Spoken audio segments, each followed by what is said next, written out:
sila ang expert sa pagtatanim? Bakit po yung whole 3.3 million hinulog po at binaon na lang sa lupa?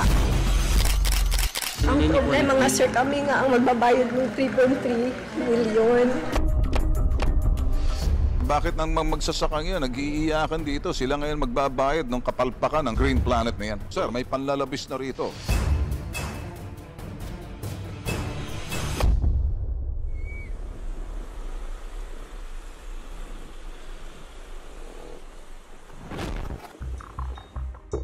Magkasama kayo. Kapatid ko po, sir. Okay. Ano bang sa inyo?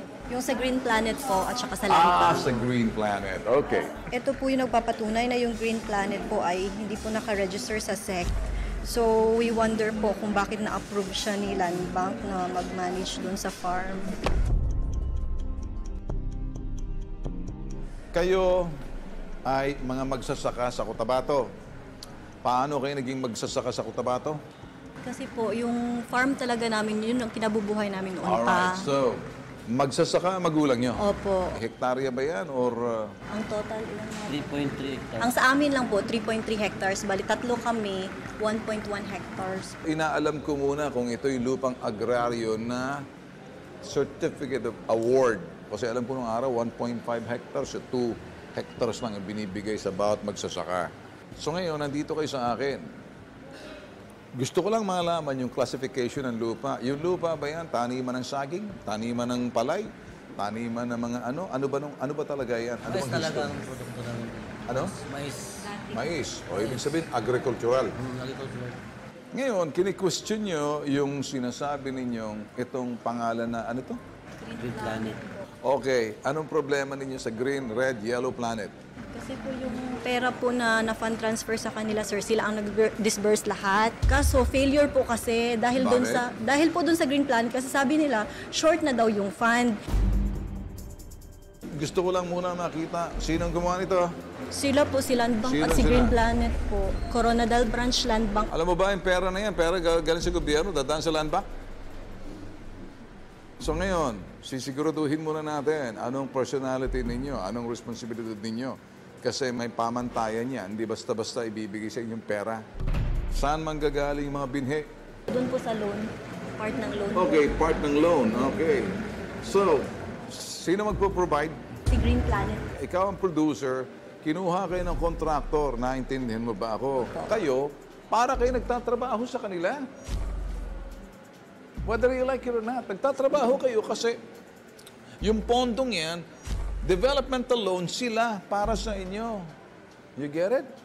Ano bang sharing nito? Ano bang sharing? Bibilhin lang po nila yung saging namin per box. Kaya nga, ang sharing nito, bibilhin yung box kapag nagkaroon kayo ng harvest. Yung saging na yun, tsaka mababayaran kapag nag-harvest na. Hindi ka babayaran para lahat sa'yo. Hindi, kondisyon yan. O sige, itanim mo to. Ikaw yung grower. O sige, tingnan natin muna rito. Lahat yan, pati spray yan, fertilizer, lahat, insecticide, kasama lahat yan. Di ba? Sino ang tatayo niyan? Siyempre, yung exporter. Di ba sila ang expert sa pagtatanim? Bakit po yung whole 3.3 million hinulog po yung saging at binaon na lang namin sa lupa? Wala po kaming income sa harvest. Sino may sabi niya? Kami po mismo ang nagbaon. Kayo nagbaon, which means binaon nyo mismo, wala kayong kikitain. Ibig sabihin, no good yun. Paano yung loan namin? Kami magbayad. Kami ang loan. magbabayad kasi Sino may sabing kayo nagbabayad? kasulat din po dito na kami yung magbabayad ng loan. Bakit kayo nagbabayad ng loan? Kasi nakapangalan po sa amin yung loan. Well, nakapangalan ng iyon. Sino nagmamanage ng utang? Yun Tapos lang po yung problema namin. nakakulateral po yung title ng lupa namin. Nakakulateral kanino? Doon po sa utang namin kay Land Bank. Kasi monitor ng land bank, parang sinasabi mong gobyerno, ginaancho kayo. Hindi, sir. Bulong ang monitoring, sir. Yun po ang masakit sa amin, sir. Ano naman ang kinalaman nyo sa utang sa land bank? Ano bang ginawa nyo? Bakit kayo sinisingil ang land bank? Sila naman tumatanong, sila lahat na malinaw dyan, oh. Kasi yung pinance niya, yun ang niloan namin sa land banks. Okay. Kasi failure man ang saging. Wala mang income sa Ano? Kasi failure yung saging, walang income, nilibing na lahat, binaon lahat. So wala kaming pambayad. So, sino nagbaon? Kayo rin? O si Green Planet at kami po, sinabi kasi ni Green Planet tulungan daw namin sila kasi wala nang pera, wala nang pondo para magbayad ng tao na magbaon yun kasi nga short daw sabi nila. Actually sir, hiyang po yung lupa doon sir kasi paligid ng area namin puro saging ng dole. Yung saging ng dole? Dole, opo, buong halos Surala po, dole, saging po ang N nila. Alright, product. okay. So, anong point mo rito? Kaya po, nagtatanong kami,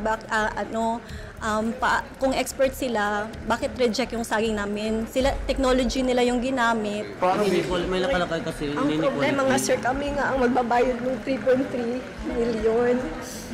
Eh, nakaluin yun sa amin. Kami sinisingil. Tapos, Sino sinisingil? nireject lang nila ang saging. Sino nag-reject? Si Green Planet, Yung buyer namin. Sarili mo lang tong lakad na ito, may babugado ka? May nakita kong abogado kanina dyan? nagpagawa lang po kami ng ano sir. Like, Yung request na hinahanap namin yung minutes ng meeting, yung Meeting. documents. Mga meeting namin Kasi sa nga, Land sir, Bank. humingi kami ng tulong kay Land Bank para masettle.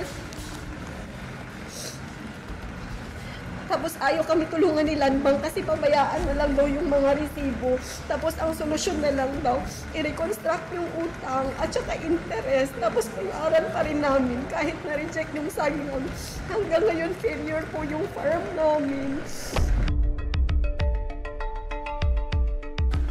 May number ka ba ng ano niya, yung Green Planet? Nag-change sila ng number. Hindi ko na pero si Land Bank po, siya lang po ang tanging nakaka-contact. Give me the f***ing number. Hello. Hello, sir. Yes, sir. Marvin, good afternoon. Si Ben Tulfo from Manila. Yes, sir. Okay, Marvin, I have some questions, Mina, kasi we have some couple of farmer growers na lumapit sa amin and they're claiming doon sa sinasabing tripartite agreement between Green Planet and then itong grower na to, an individual name. What's your name again? Harold Santiago and Land Bank of the Philippines. Apparently, mukha atang sinisingil nyo sila, parang you're letting go doon sa sinasabing responsibilidad ng Green Planet kasi yung mga saging na inani, ipinaglilibing daw sa lupa. Oh. Yes, sir. Pag-usapan na yan kasi nila. Sir, nanghihimasok na kami rito kasi parang ginisa sa sarili ng mantika. Is that what it is? Na parang sila ngayon nagbabayad doon sa kamalian ng sinasabing yung exporter? I mean, these are small farmers nagsama-sama na para tamnan pagkatapos medyo nagkaroon nga ng sinasabing harvesting, they came short doon sa sinasabing quality ng saging. At pagkatapos pinabaon daw sa lupa. I mean, I don't understand. Ikaw yung hawak nito. Ano ba ang status nito? Sila ba ngayon mananagot itong mga pobre magsasaka? If you want, sir, pwede kong i-turn, ibigay sir yung phone sa manager po namin, sir. Okay, let me talk to the manager. Okay, sige. Okay, I'll be more interested. Sir, good afternoon. Hi, good afternoon, sir. Si Ben Tulfo. You know, I'm just here to basically ask basic questions for on behalf ng mga magsasakang doon sa sinasabing tripartite agreement between you, on the part of the government, and then yung mga participant farmers na pina-outsource ang kanilang lupa through Green Planet, the exporter ng mga banana. What happened doon sa sinasabing project na to? Did it fall short? Naging palpak ba to? Sino dapat managot? Hindi naman, maganda naman yung project, Oo, maganda ang project. Bakit parang ang mga magsasaka ngayon lumapit sa amin kasi nalilito sila, hindi nila alam ang responsibilidad. Para nakaatang sila sa ngayon, parang lumabas ka sir, maraming mga saging daw na binaon sa lupa na hindi pwedeng i-export. For anumang kadahilanan, sinabi ng Green Planet. Are you aware of this? Yes, sir, oo. Okay, bakit binaon sa lupa? Sir, stop. Ba't binaon sa lupa? Sir, hindi namin masyadong namomonitor yung nababaon sa lupa. Well, okay. Now, kung hindi nyo na monitor, sir, teka muna. Then that's negligence. Bakit hindi nyo na monitor on the part of the government? You're funding the money. Parang loss ang gobyerno rito. Disadvantageous on the part of the government, sir. Sinong hinahabol nyo? Yung magsasaka o yung Green Planet, yung exporter? Lower.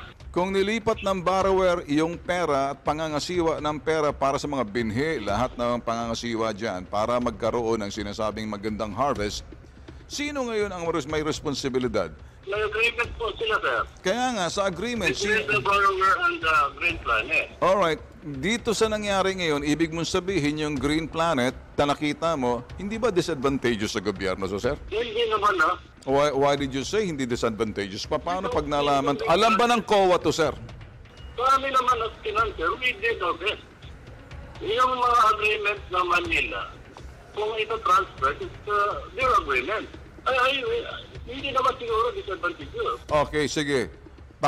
Papakausap kita, sir, dito sa mismong grower na nagre-reklamo galing sa Cotabato, and I'd like you to talk to her para magkaliwanagan. So, kausapin mo to, Day. Sige. Hello, sir. Ako po si Carol, sir. Sir, di ba halos 2 taon kaming pabalik-balik dyan, sir, para i-resolve yung case? Bakit wala kayong ginawa, sir? Bakit ang gusto niyo reconstruction at bayaran ng utang at kalimutan na lang si Green Planet, sir? Ilang ulit kami pabalik-balik dyan, sir. Bakit wala kayong awa sa amin, sir? Pinakausap naman natin yung Grand Planet, di ba? Opo, sir. Pero bakit po hindi nyo hinihingi yung mga resibo no overpricing yung project? Kahit pagbungka lang ng lupa, 43,000 sa 3 hectares, sinong farmers pa po ang magtatanim kung ganyan ang... Tingin natin, di ba sinabi nyo naman yan sa Grand Planet? Kaya nga, sir, nagpapatulong kami sa inyo kasi matigas ang ulo ni Green Planet. Kasi kayo lang yung may hawak sa kanila, sir. Kasi kami, ginawa na namin yung aming makakaya. Bakit hindi nyo kami tulungan, sir? With you, kasama rin kayo, lahat ng mga growers. Nagharap tayo, Green Planet, growers at tayo. Sir, sandali lang. Sir, sandali lang, ano? I'm a little curious kasi lumapit na sa inyo mga magsasaka crying for help and you haven't really done or lift your finger about this case. Kaya nga, sir, I'm already sounding the alarm kasi, sir, nagmamatsyag kami, tumitingin na kami rito. Sir, may panlalabis na rito. Dito ho kasi parang lumalabas, nakaatang yung mga pera sa pobre magsasaka. Kayo ho ito, nakatingin eh. Hindi ba dapat palalalahanin nyo rin kung anong yung responsibilidad ng Green Planet dahil may kontrata kayo? Kung sakaling... Ginagawa namin yun, sir. Ang problema, sir, bakit nang magsasaka ngayon, nag-iiyakan dito, sila ngayon magbabayad ng kapalpakan ng Green Planet na yan? Paano nyo, sir, resolbahin to and making sure na ang pondo ng gobyerno hindi na kompromiso? Because the way I look at it, the government should not be put in a disadvantageous position because we're using a government fund subject to COA yan, sir. Ano marching order ng presidente? Di ba tulungan naman magsasaka? I want you to listen carefully doon sa mga magsasaka tapos solve the problem ng COA can say disadvantageous in that part of the government. Then papasok ng ombudsman. Then pag nalagay sa ombudsman, diretso sa Sandigan Bayan, sir. Kami naman ay willing naman na mag-iusap yan. Alright, sir. Ito lang hong aking pinabot. Pumasok na ho kami dahil nilapitan po kami. Yes, sir. We're willing to do it. Alright. And ako, sir, i-endorse ko sa inyo to. Siguro naman, sir, magkakaroon kayo ng common ground for solution. Why can't you just simply call Green Planet and these growers? Then tingnan nyo, sir, na hindi ho talaga nalagay sa alanganin ng pamahalaan, sir. Kung may pagkukulang man ang growers, sir, pinagsamantalahan po yung mga pobreng magsasaka. Yeah, we'll call again a meeting with the Alright, sige. Thank you, sir. Ha? Ngayon pa lang, sir, nagpapasalamat na po kami, sir. I-endorse po namin yung mga complainant. And I do hope, sir, you find a common grounds to come up with a solution, sir, without us to come right in and interfere. Okay, sir? Thank you, sir. Thank you so much din, sir. Okay, sige, sir. Okay, sige.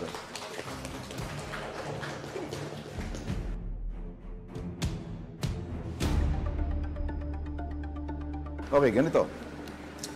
Babalik kayo, and then narinig nyo kung ano sinabi.